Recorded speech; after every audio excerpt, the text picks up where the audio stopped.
Indonesia mencatat sejarah kejayaan di wilayah perairan. Masa keemasan Laut Nusantara terlihat dari jejak kerajaan-kerajaan maritim yang menyebar selama berabad-abad. Sebut saja Kerajaan Sriwijaya di Sumatera Selatan yang bermula di abad ke-7 dengan cakupan Sumatera bagian selatan serta wilayah pantai timur Pulau Sumatera, pesisir utara Pulau Jawa, pantai Kalimantan bagian barat, seluruh semenanjung Malaka, hingga ke Kamboja. Kejayaan ini berlanjut di abad ke-12, di mana Kerajaan Majapahit berkembang menjadi kerajaan maritim, dengan wilayah kekuasaan berupa pulau-pulau Nusantara dan Malaka.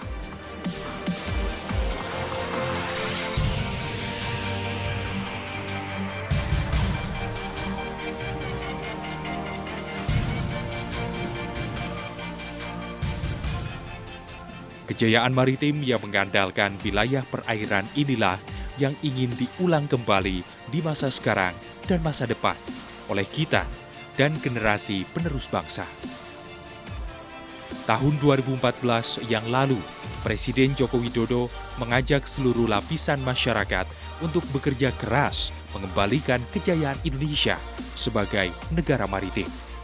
Rencana Indonesia menjadi negara poros maritim dunia bisa dicapai dengan memanfaatkan sebaik-baiknya potensi perairan Nusantara yang akan berujung pada kesejahteraan rakyat.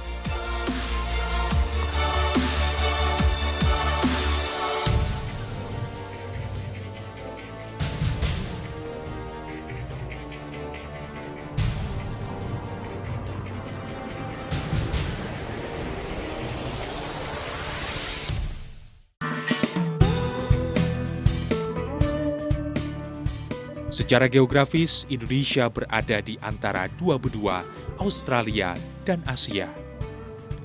Indonesia juga diapit oleh samudra luas, yaitu Samudra Pasifik di bagian utara dan Samudra Hindia di sebelah selatan.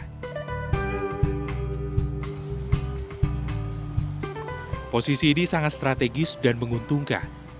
Kandungan Laut Nusantara memiliki nilai ekonomi yang begitu besar, baik dari makhluk yang hidup di perairan maupun sumber daya alam bawah laut yang belum maksimal dimanfaatkan, termasuk pemanfaatan energi terbarukan.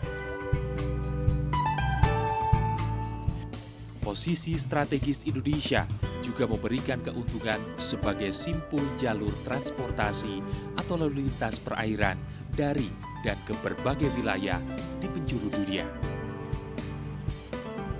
Memanfaatkan keuntungan dari sisi navigasi, perairan Indonesia paling tidak memiliki 4 jalur perdagangan yang strategis. Jalur tersebut biasa digunakan dunia internasional sebagai jalur transportasi dagang mereka. Kita sebenarnya lebih, tidak hanya 4 jalur pelayaran, lebih dari itu. Jadi kita memiliki beberapa choke points atau titik-titik penting navigasi internasional, Selat Malaka, Selat Singapura, Selat Lombok, Selat Sunda, Selat Ombai, Selat Makassar. Jadi ada lebih dari 10 sebenarnya perairan Indonesia yang merupakan jalur perdagangan internasional. Tapi juga banyak perairan kita menjadi jalur perdagangan regional dan jalur perdagangan nasional. Jadi navigasi ini juga memiliki suatu nilai ekonomi yang sangat tinggi.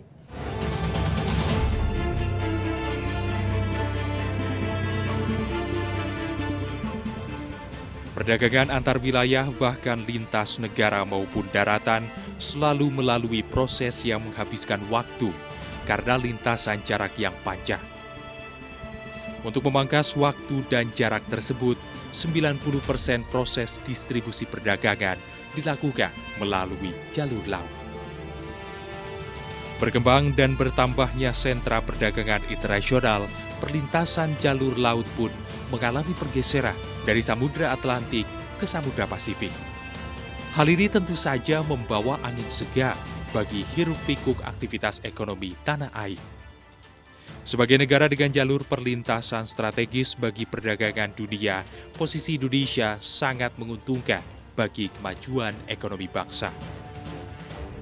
Kita ini berada di dalam jalur yang sangat strategis, di mana banyak kepentingan-kepentingan negara besar yang ingin memainkan peranan di kawasan kita di Asia Tenggara. Jadi kalau kita lihat nilainya secara geografis dan secara ekonomis, kita mempunyai nilai tidak hanya dari kandungan laut, tapi juga laut sebagai alat transportasi dan aspek geografis, geostrategis dari perairan kita. Plus lagi energi terbarukan.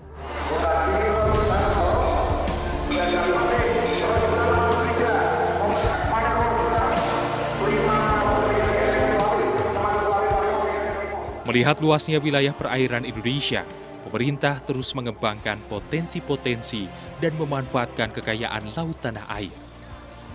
Dengan menggandeng sejumlah kementerian dan lembaga, pemerintah terus mengembangkan sisi produktivitas perikanan, memanfaatkan keindahan alam bawah laut, dan tentu menjaga beragam potensi dengan serangkaian ikatan hukum.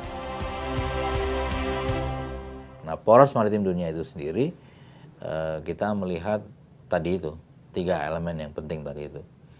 Mengetahui isi laut kita, mengetahui kemampuan kemaritiman Indonesia, memanfaatkan untuk kemaslahatan umat, dan juga sekaligus melakukan law enforcement, dan yang ketiga lingkungan hidup. Dari 3 core itulah kita ingin membangun suatu negara yang disegani di kawasan kita, poros maritim dunia.